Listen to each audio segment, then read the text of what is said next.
Էդգար Ղազարյանը նախ իր մասնագիտական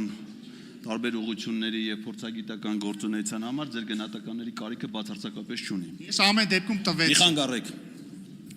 Պարոն Ղազարյան, այսօր չփորձվեք դուք ինձ որևէ բան ասեք։ Հիմա ունեցեք ձեր ելույթը։ Առաջարկում եմ ձեզ նախ հետ Ունեցեք ձեր ելույթը, եթե չեք ունենում,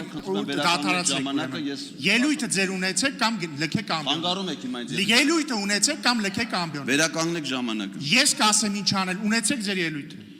Տիկին Գալյան, ես կոչ եմ անում հետ կանչել այս նախագիծը, որովհետև նման կարևոր նախագիծը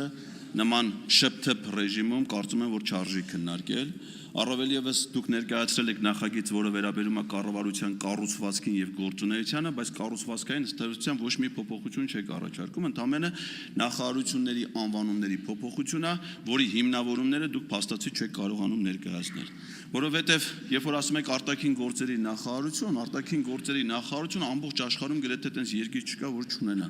Պետք է անվանումները իդենտիկ լինեն տարբեր երկրների հետ։ Դուք մի քանի երկրի անվանում թվարկեցիք, բայց աշխարհի երկրների մեծ մասում այդ նախարարությունը հենց կոչվում է արտաքին գործերի նախարարություն։ Եվ միայն այն բանի համար, որ Հայաստանի արտաքին գործերի նախարարի կինը Տիկին Գոհար Աբաջյանը նաև Enterprise Armenia ընկերության ղեկավարն է հիմնադրամի, դա կարծում եմ ոչ բավարար հիմնավորում է, որ մեր արտաքին գործերի նախարարությունը կոչվի նաև արտաքին առևտրի նախարարություն։ Նա վարչապետը եւ կառավարությունը իրենք են նախարարությունի միջև լիազորությունների բաշխում իրականացնում։ Հետևաբար առանց նախարարությունների անվանման փոփոխության հնարավոր էր կառավարության կողմից նախարարությունների կանոնադրությունները հաստատելով կամ աշխատանքի բաժանումով այդ խնդիրը լուծել։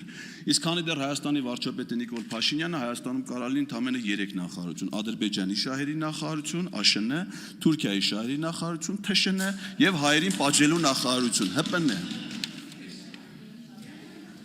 Վերահաստատում եմ իմ գնահատականը պարոն Ղազարյանի մասին։